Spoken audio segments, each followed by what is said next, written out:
Почитувани граѓани, почитувани новинари.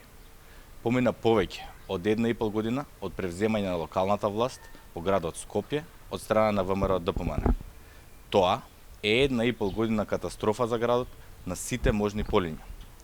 Хаосот со јавниот превоз и понатака не се решава од страна на Арсовски и ВМРО ДПМН. Тие нити знаат како да го решат, нити имаат намера да го решат овој проблем на граѓаните. Автобуските линии не се одвиваат редовно на автобуските постројки. Автобусите се преполни, автобусите се прљави и автобусите многу често се расипуваат. Граѓаните плаќаат пенали кон Европската банка за обнова и развој заради тоа што не се реализира проектот Bus Rapid Transit.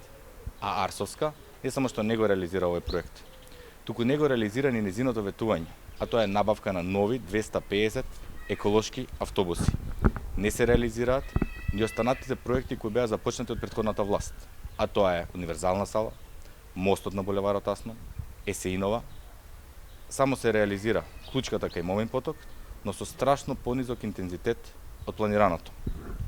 Јавните градски предпријатија се во целосен колапс, поради тоа што Арсовска многу често ги менува директорите, а граѓаните за тоа добиваат нечист, нефункционален и непросперитетен град.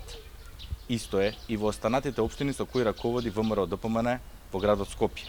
Нема реализација на ветените проекти, но затоа има реализација на бетонизација, има реализација на партизација на администрацијата, има реализација на задолжувањето за граѓаните да добијат уште полоши услуги од страна на градската управа.